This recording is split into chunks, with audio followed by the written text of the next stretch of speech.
Okay, some brief thoughts for this review. Taking My Time by Bonnie Raitt.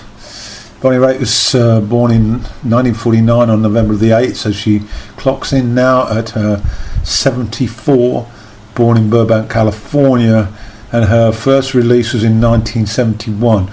This is Taking My Time, which is the third album released in 1971, and some gems on this third album. I've loved this album right from when I got it back in that year.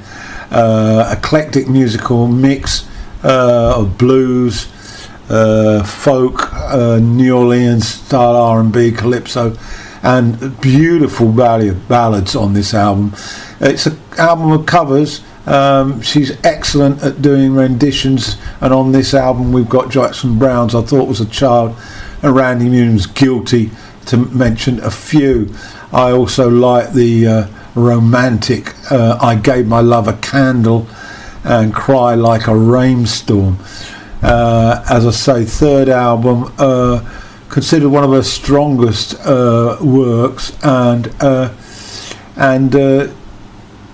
in 1982 she revealed that Taking My Time is one of her favourite records to listen to, and of course she's got an absolutely 5-star set of musicians behind her, including from Little Feat, Paul Barrera on electric guitar, Sam Clayton on congas, Lowell George on slide guitar, and to mention a few others, Bill Payne on organ, of course. So virtually the whole of Little Feat. Then we've got such extraordinary musicians as John Hall on electric guitar. He was with a band called the Lions in the 70s and did a lot of production work.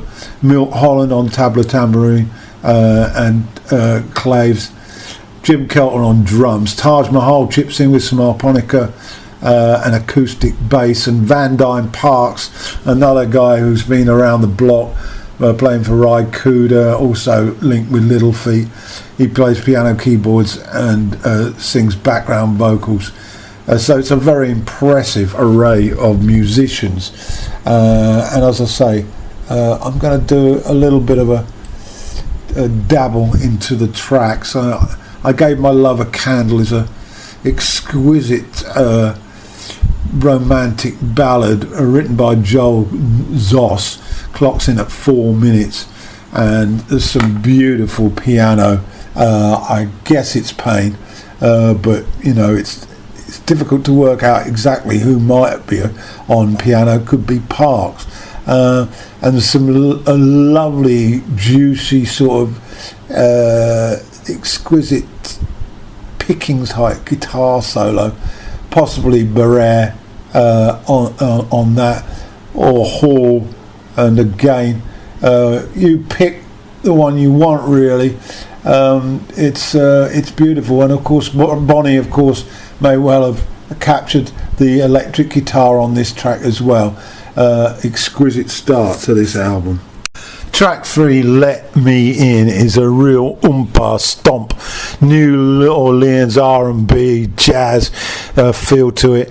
You can imagine yourself in a bar with a beer in your hand and the hand claps. There's a tuba in there, some horn, more sort of arrangements with sax, and there's some beautiful piano, and I think that's probably Van Dyke Parks. And up front, of course, there's Bonnie, who's sort of really whipping up a storm with her very happy style vocal.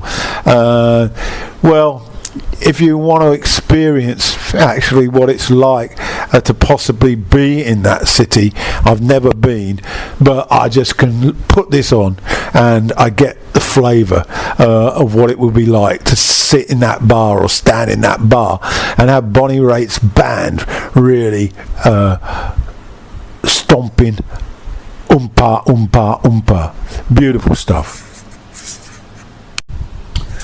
Okay, track 4, Everybody's Crying Mercy, written by Mose Allison. This is a slow blues, gospel style blues, sang exquisitely by Bonnie, as she really extracts all the juices of emotion with her vocal. She's got such a beautiful, soft voice, and the highlight instrumentally here has to be Taj Mahal's harmonica, which brings us right back to earlier blues greats like The Little Walter, and it really is a great song to listen to. The lyric very much focuses on religion and its hypocrisy, and I wanted to read just a couple of lines that sums it up early on. Everybody's crying mercy just as soon as there's business first. Exactly what's happening in Gaza at the moment. Now the Americans are trying to get the Israelis to cease fire, or at least slow down their annihilation. But of course they've already done their business in terms of weapons sales to Israel. And furthermore, the hypocrisy is seen with the words, everybody's crying peace on earth, but just as soon as we win this war, okay, we love peace after we murdered millions. And then the final few lines, everybody's crying mercy when they don't know the meaning of the word. Nobody knows the meaning of the word. Yeah, that just about sums up American foreign policy at the moment. And anyway, less of the politics, great music. Bonnie Raitt, everybody's crying mercy. Cry Like a Rainstone, the last track on side 1, written by Eric Katz. And as ballads go, this is probably right up there. It's one of my favourite tracks on this album, and the vocals are once again absolutely exquisitely delivered by Bonnie. You can almost feel the tears running down her face if you imagine her arriving in yet another town, seeking out love after numerous disappointments, and she's constantly striving to achieve that sort of normality of just being with someone. And this is a sad love story, of course. Once again, there's some absolutely tremendous playing here. I love the use of congas by Clayton on this, very much of a Littlefield mould, and Taj Mahal chips in again on harmonica, and there's some great keyboard work, either by Parks or Payne, I'm not quite sure, and altogether it encompasses a great sort of feel. You can almost lullaby yourself into tears. And of course, the lyric, well, this is the beginning of the song. Life isn't easy, love never lasts. You just carry on and keep moving fast. I turned off the highway, pulled into town. I'm fancy free, darling, and I've travelled around. Sometimes I'm up, sometimes I'm down. Tell me, where can I run to? Tell me, how have I sinned? When you cry like a rainstorm and howl like the wind. Yeah, encapsulated brilliantly, I think, this love story. And so that's the end of side 1. So to the opener on side 2 then, it's called Wah She Go Do. It's written by Calypso Rose, and what a perfect name for a writer of this song, because it's Calypso New Orleans style, the Big Easy, with that absolutely samba-like rhythm, and with all those horns sort of bloating in and out as Bonnie sings away, probably swinging her hips, because this is definitely stand up and dance type music, and you can just imagine that bar in the Big Easy with all those horns creating this great happy feel. I love the hand claps on this as well, and there's lots of percussion. Milt Holland turns up on tabla and timbales and tambourine, and there's the usual array of brass contributing alongside, of course, the not underestimated keyboards. The song, well, lyrically, it's well, let's have a little taste of it. I can understand why a woman must have an outside man. I can understand why a woman must have an outside man. A man just wants to run like Raitt and have his wife to abide by that. Yeah, this is very typical of the image that we have of calypso style males who are full of life, but they are prone not to be monogamous.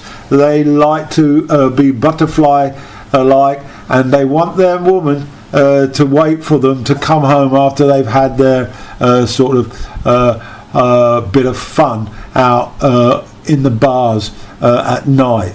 And it also references the fact that the wife needs to keep her husband satisfied, as he's likely to wander even further if between the sheets it gets a little bit boring, and he sort of runs and fleets away to another woman's bed.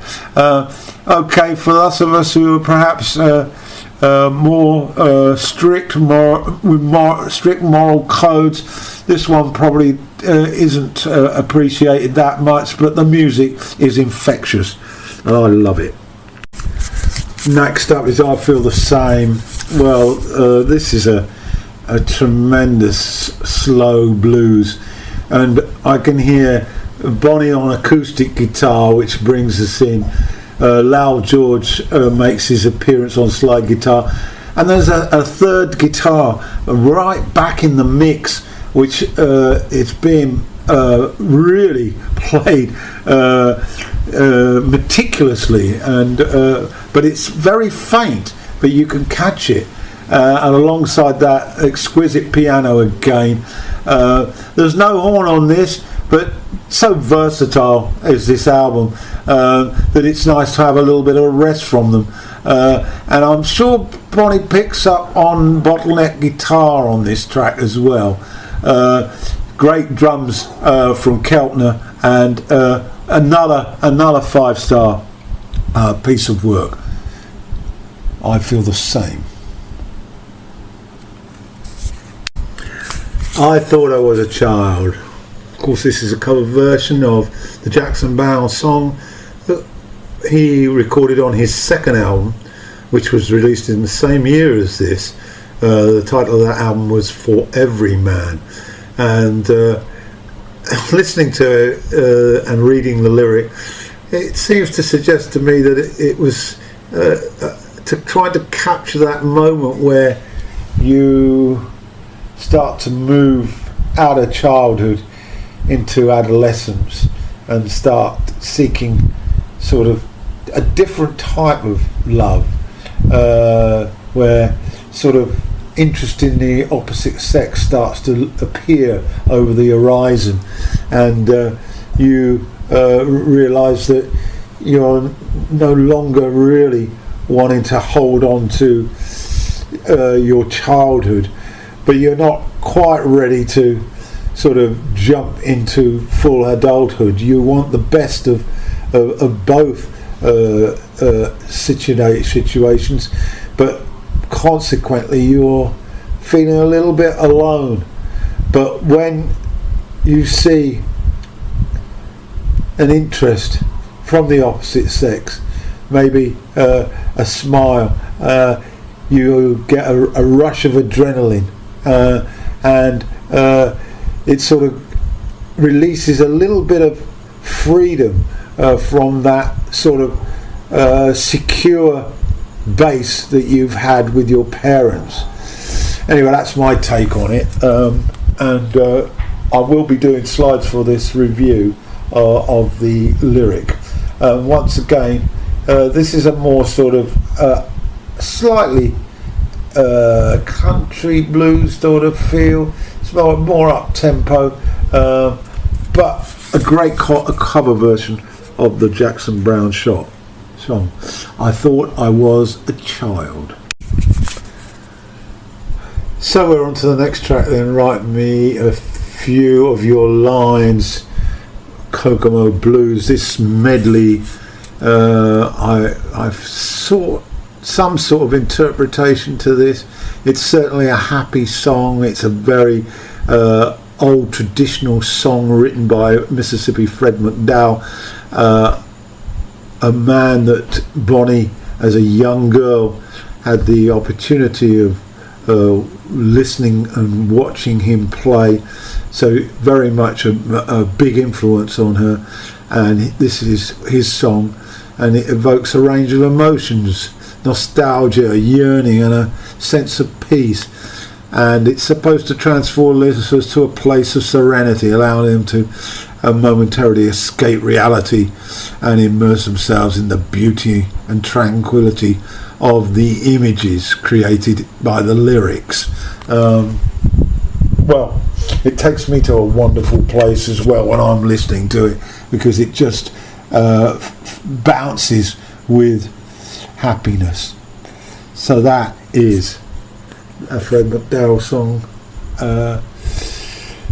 Write me a few of your words, Kokomo Blues. So to the final track then, Guilty, written by Randy Newman.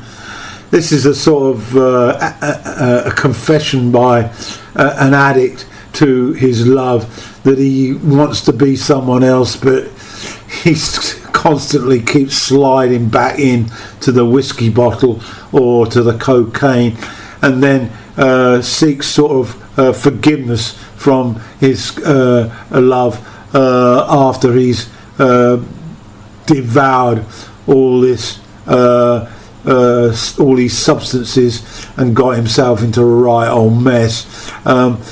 This sort of typifies, I suppose, how so many relationships just fall apart, but the fact is that the person knows, the man usually, but not always, knows that they're breaking the relationship apart, but they're just tied to the addiction, and they can't break free of it, even with the love, probably unconditional love, that their partner allows them to roam off and then come back. For the woman, it's not a pretty picture, but she also desperately wants her man to change, but knows that it's probably going to be a fruitless task. Tremendous piece of music, slow sort of ballady type song. Again, there's some great horns, certainly back in the mix, almost sort of like a wake of some description, and Bonnie sort of pours the words out of her. Absolutely tremendous finale. And you're probably wondering what happened to the first track. Well, forgot it. Just to remind you, if you get to listen to this, You've Been in Love Too Long, which is an up-tempo song, but I've gone through 9 of the 10, and so hopefully this review will help you jettison towards streaming services and listen to this album, and I'm sure you'll want to get hold of it. It's the 1973 album, third album by Bonnie Raitt, called Taking My Time, and I absolutely adore it.